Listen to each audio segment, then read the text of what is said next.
y bienvenidos a Tu Mente Sana, este espacio para hablar de salud mental, para recordarnos a todas y a todos la importancia que tiene la salud mental para nuestra vida, para nuestra familia y para transformar esta sociedad.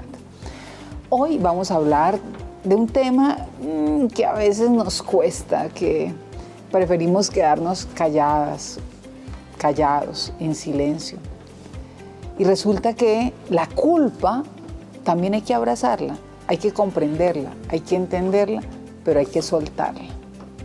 Para hablar de la culpa en estos padres que han sufrido ese dolor de perder un hijo por suicidio, nos acompaña una psicóloga, terapeuta, especialista en adicciones, en adolescentes, en todos estos temas de manejo psicoemocional, no solamente con los adolescentes, sino con sus familias, la doctora Paola Cortés. Bienvenida, doctora Paola, a nuestro programa. Gracias. Es un gusto y un honor para mí estar aquí hoy acompañando este espacio tan importante para la vida humana. Muchísimas gracias por acompañarnos. Y la primera pregunta, para empezar a hablar de este tema, ¿qué debemos hacer? Porque a veces a nosotros nos dicen, esta mamá o este papá perdió su hijo, se suicidó su hija, y como que no sabemos cómo ayudar. Queremos ayudar, pero no sabemos qué hacer. ¿Qué debemos hacer? Bueno, lo ideal y lo que todos conocemos es que lo indicado es buscar un apoyo profesional, una ayuda psicológica, pero no debe ser una camisa de fuerza ni algo para lo cual tenemos que correr y hacerlo de inmediato. Mencionabas ahorita la familia. La familia es la red salvavidas. ¿Y qué debemos hacer?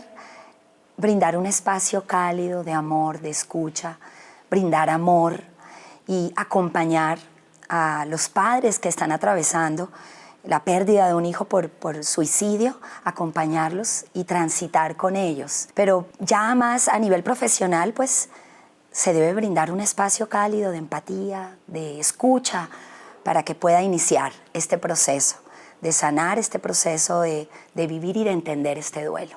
Para seguir avanzando en este tema, yo quiero que miremos estas cifras que nos muestran cómo está la conducta suicida en nuestro país, cómo ha avanzado durante los últimos años, cómo el incremento en intentos en ideación suicida es alarmante en diferentes regiones del país. Miremos estos datos. Conducta suicida en Colombia. Cifras recientes y factores de riesgo. En los últimos años, Colombia ha registrado cifras alarmantes de suicidio. El Laboratorio de Gobierno de la Universidad de La Sabana reportó 1.677 muertes por suicidio entre enero y julio de 2024, cifra que representa una ligera disminución, menos 8,7% frente al mismo periodo de 2023. No obstante, en lo que va de 2025, los datos oficiales siguen siendo muy altos. Al cierre del primer semestre, se contaban 1.352 suicidios consumados. Y para septiembre de 2025, el total nacional rondaba los 1.594 casos. Esas muertes se concentran mayoritariamente en hombres, aproximadamente 78% de los casos, quienes suelen emplear métodos más letales. En paralelo, el país registró más de 16.500 intentos de suicidio en el primer semestre de 2025, junto con decenas de miles de ideaciones. Por cada caso consumado, hay varios intentos no letales, lo que subraya la magnitud de la crisis de salud mental.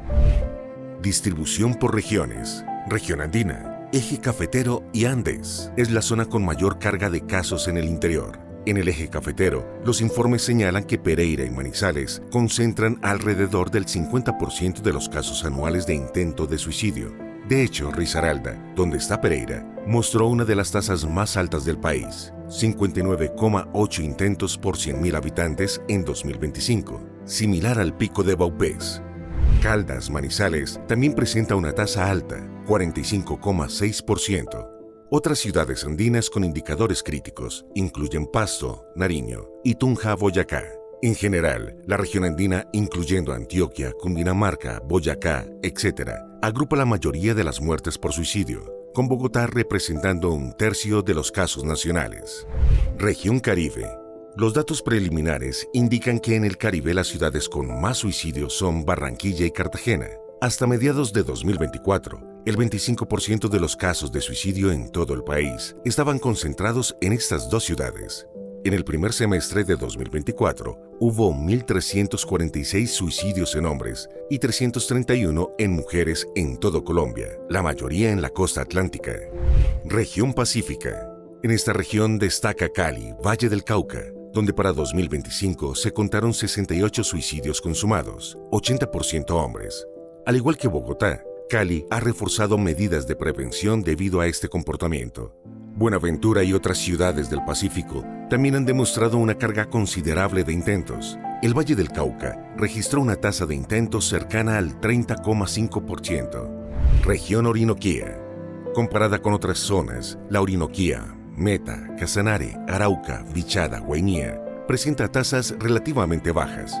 Por ejemplo, Vichada apenas tiene una tasa de 8,6%. Sin embargo, departamentos como Arauca, 28,7%, y Meta, 26,2%, superan ligeramente la medida. Región Amazonía. Aquí se registran las tasas más altas del país. Vaupés alcanzó 83,4 intentos por 100.000 habitantes, líder nacional, y Amazonas, 42,3. Esto refleja la crisis en poblaciones indígenas. Departamentos como Amazonas, Vaupés y Guainía comparten los índices de suicidio más elevados. Las estadísticas muestran que la conducta suicida en Colombia es un problema complejo con patrones geográficos variados. En cada región, es urgente combinar la mirada emotiva con estrategias científicas, sensibilizar al público, como han enfatizado expertos, y ampliar la atención oportuna de salud mental. En palabras de los especialistas, escuchar sin juzgar, tender puentes efectivos y facilitar acceso a ayuda son claves para reducir este dolor silencioso.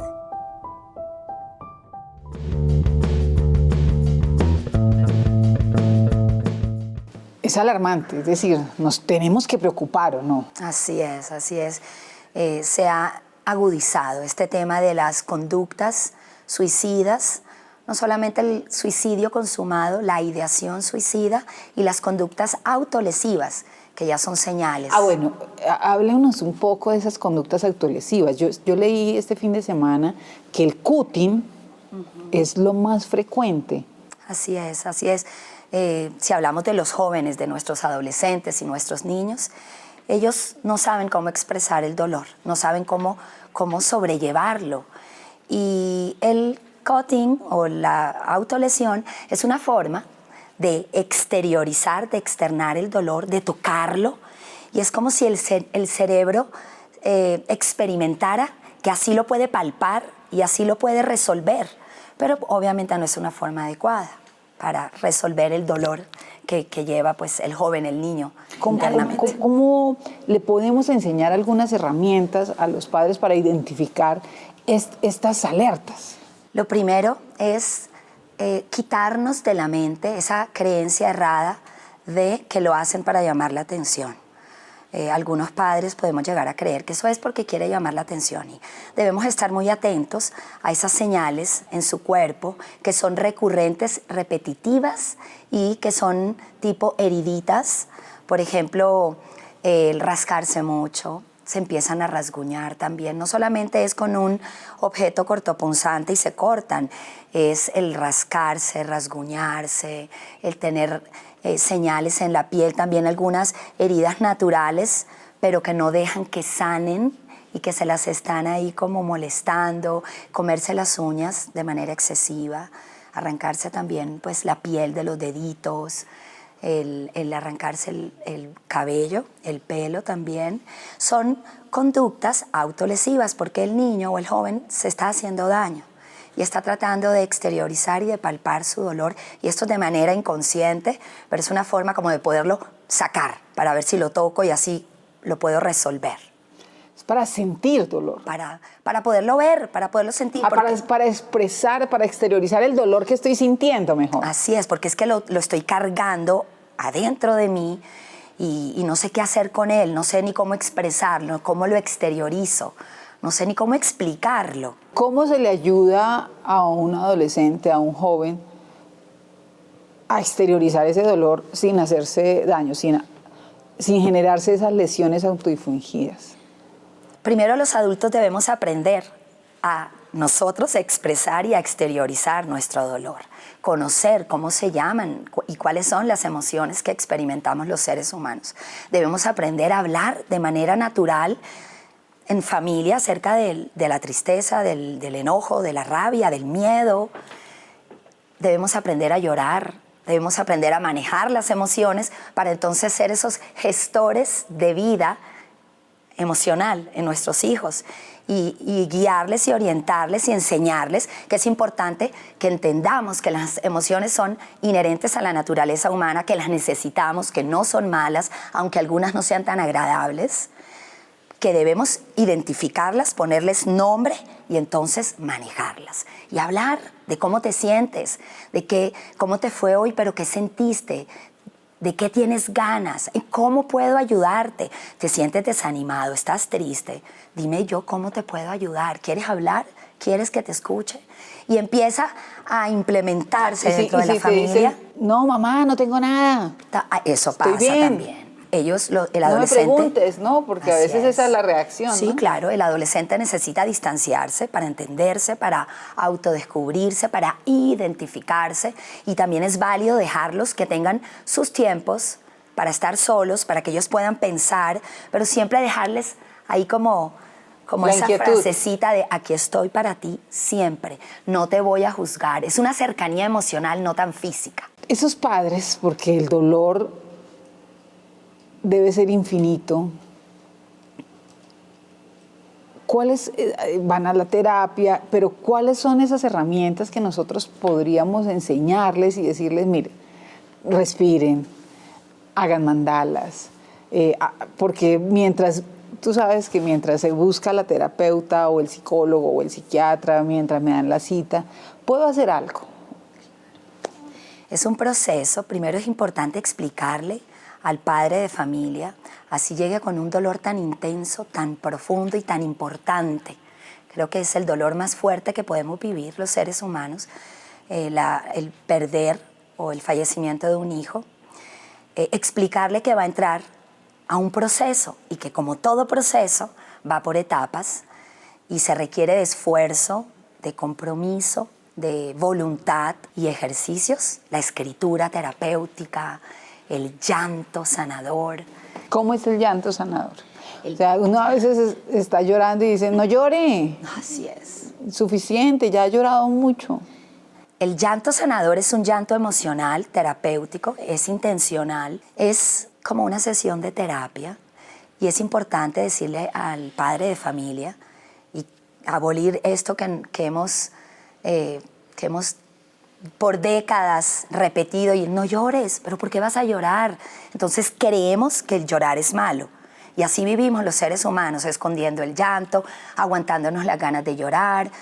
Y aquí es todo lo contrario, llora todo lo que puedas, llora cada vez que tengas ganas de llorar, saca todo el llanto y cuando te sientas que ya no hay más lágrimas, toma agua, lávate la cara y sigue adelante. Escritura terapéutica.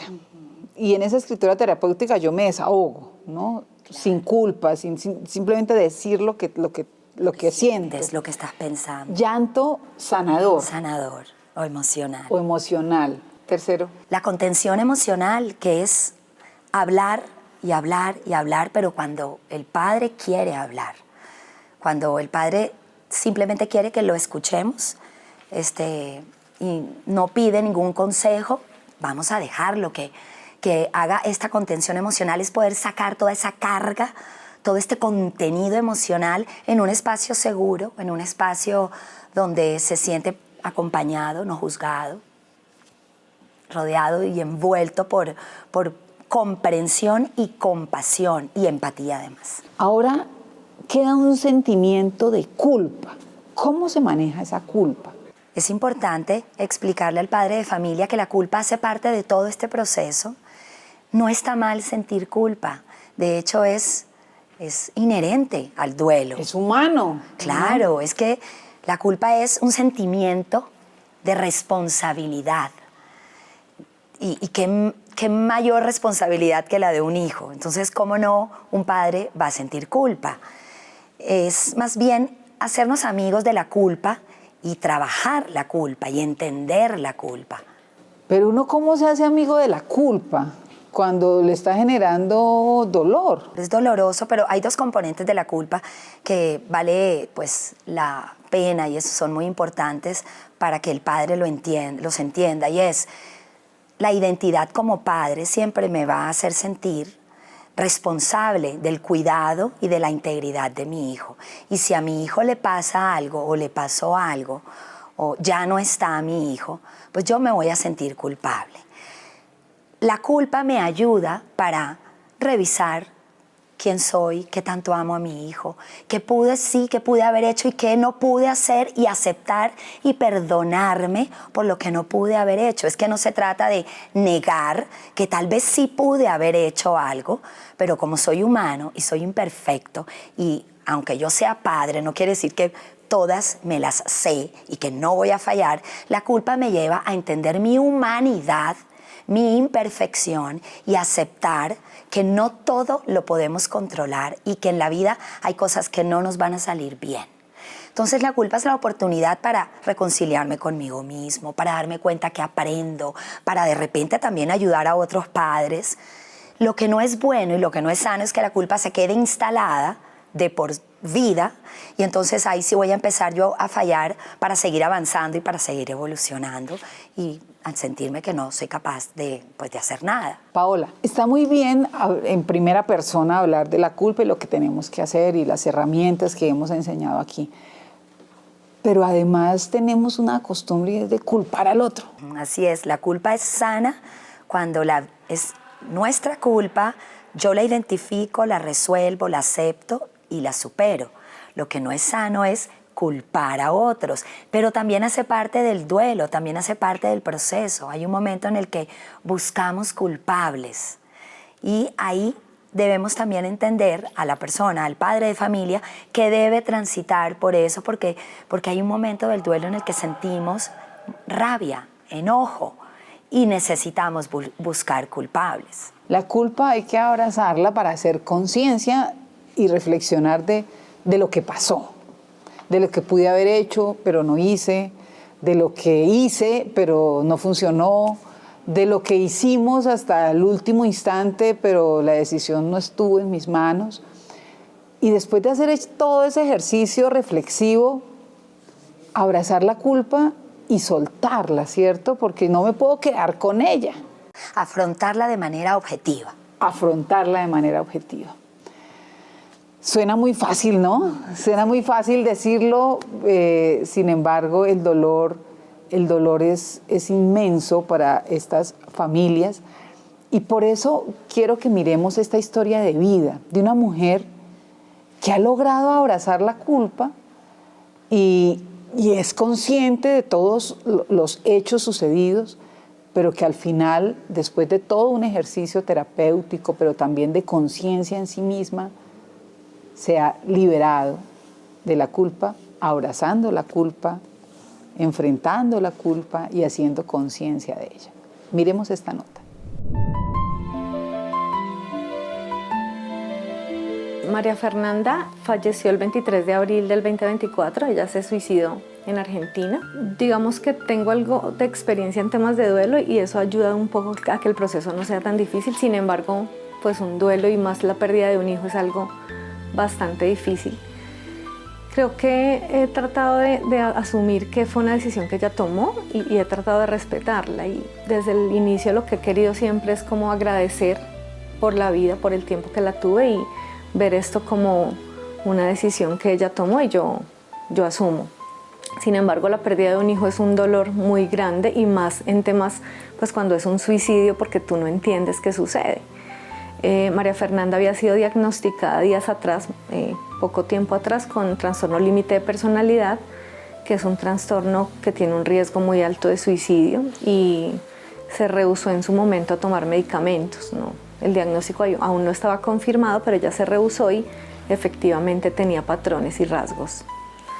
Definitivamente Pues, ¿qué pienso ahora? Que la salud mental es demasiado importante, pues que tenemos que trabajar en eso y que a veces no vemos las señales. Yo creo que me pegué un poco de su personalidad, era irreverente y rebelde, pero a veces no vemos esas pequeñas señales que nos pueden mostrar que hay temas de salud mental, sobre todo en la actualidad que los jóvenes y los adolescentes sufren tanto depresión, ansiedad y este tipo de trastornos. Entonces, creo que he buscado una manera de honrarla y trabajo pues en ayudar a otras mamás y familias que pasaron lo mismo, pero es pues realmente bastante difícil de vivir.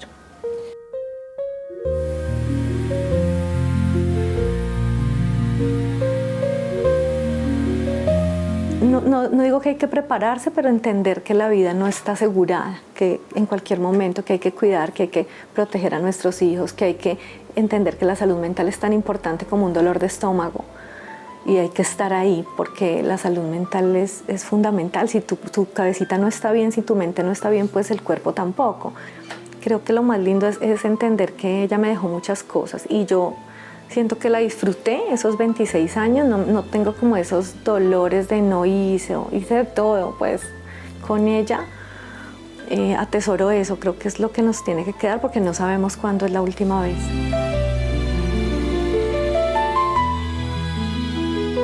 Que hay que cambiar esa culpa esto es como ver una pared blanca con un punto negro, o te enfocas en ese punto negro o te enfocas en la pared blanca, y creo que fue parte de la terapia que hice y es ¿qué hiciste lindo por tu hijo? Entonces yo estuve presente, siempre fue mi prioridad. Como papás nos equivocamos, nadie nos entregó un manual que diga así lo puedes hacer perfecto.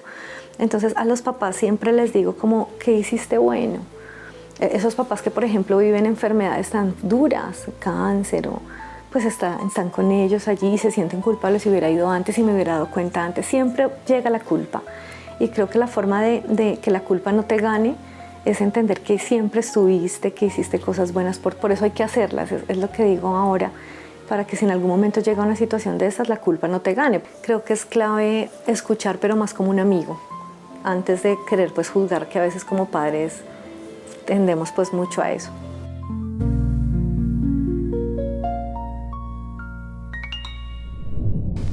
Bueno, maravillosa esta historia que acabamos de escuchar, conmovedora. Y nos llena de ilusión, a mí me llena de ilusión, porque hay que aprender técnicas y por eso quiero preguntarte, Paola, ¿qué le podemos enseñar hoy a todas las personas que nos están viendo de técnicas para poder superar esa culpa? Primero, no negar la culpa. La culpa hace parte de los procesos como estos de duelo. Afrontarla de manera objetiva quiere decir que la culpa se compone de muchas ideas y de muchos pensamientos en los que nos podemos autosabotear y autoculpabilizar.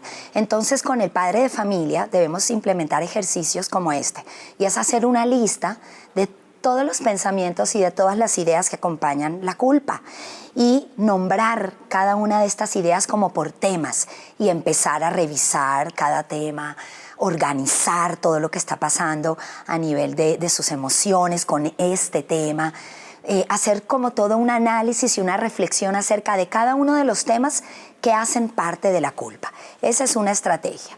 Otra estrategia es escribir un diario de todo lo lindo y lo bueno que tú hiciste como padre para tu hijo.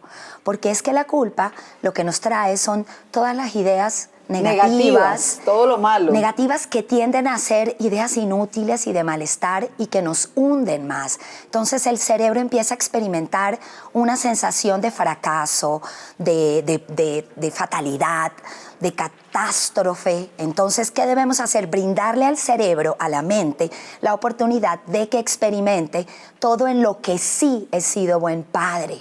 Y recordar todos los momentos en los que yo entregué mi amor, di todo por mi hijo. Y repetirlo de manera frecuente, ir alimentando esa lista. Esto es un ejercicio de programación neurolingüística, es también un ejercicio, un abordaje cognitivo-conductual y es ayudarle al cerebro para pasar al otro lado. Y otro ejercicio, hacer meditaciones de autoperdón y de autocompasión. repetir algunas frases lindas en donde yo me disculpo a mí mismo, me perdono, me acepto como un padre humano, imperfecto, y que no siempre voy a poder actuar de la mejor forma y que puedo fallar. Todos, ¿no? Todas las personas debemos aceptarnos, valorarnos, amarnos, comprendernos. Yo creo que si solamente eso que he mencionado lo hacemos con nosotros mismos, pues también empezamos a comprender y a ponernos en los zapatos de los demás. Porque a veces exigimos mucho a los demás, ¿no? Pero ámese, pero cuídese, pero mire, valórese. Y resulta que usted no lo hace con usted mismo. Comienza por uno mismo. Entonces, si yo quiero de verdad apoyar a otra persona, ayudar a otra persona, pues tengo que empezar por ayudarme a mí misma, ¿no? Y es parte del aprendizaje que nos has dado hoy. Paola, yo te agradezco enormemente la compañía, la experiencia que nos has transmitido. Y antes de cerrar el programa, me gustaría que le dieras un mensaje a todas las personas que nos están viendo y en especial a quienes están sintiendo hoy un dolor profundo, porque empezamos este programa diciendo cómo se manifiesta el dolor y cómo las personas que no pueden expresar el dolor se generan lesiones autoinfligidas, ¿no? para expresar ese dolor. Y luego cómo la conducta suicida, algunas personas terminan consumando el suicidio y esa reacción que tienen los padres, madres, familiares del dolor, pero también de la culpa y cómo debemos hacer conciencia de la culpa, enfrentar la culpa, abrazar la culpa y liberarnos de la culpa para seguir en este camino de la vida. Así que gracias de verdad por el trabajo que haces, por la asesoría que le das a tantos jóvenes, a tantas familias y por el mensaje que nos vas a dar en este momento. Bueno, de verdad, muchísimas gracias. Yo creo que estos espacios son maravillosos porque podemos llegarle a muchas personas que muy seguramente necesitan escuchar estos mensajes.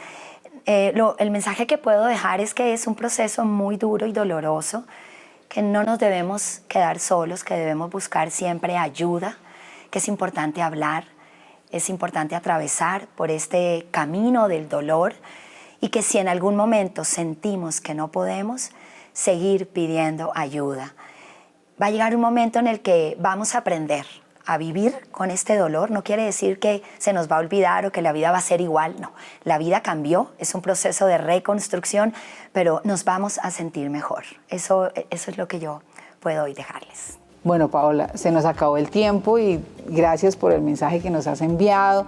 Y queda mucho por hablar de la culpa, queda mucho por hablar del dolor, pero lo más importante es que hagamos conciencia, abracemos ese dolor, reflexionemos qué nos está enseñando para nosotros mismos antes de exigirle al otro, antes de juzgar al otro. Primero nosotros. Y así desde donde estemos parados, de donde nos estemos ubicados, primero reflexionemos y cambiemos nosotros para que cambie nuestro entorno. Y así vamos a transformar toda la sociedad, ¿no? Queda mucho por hablar, así que nos vemos en un próximo programa de Tu Mente Sana, este espacio para hablar de salud mental. Recuerda, nuestra salud mental está en nuestras manos.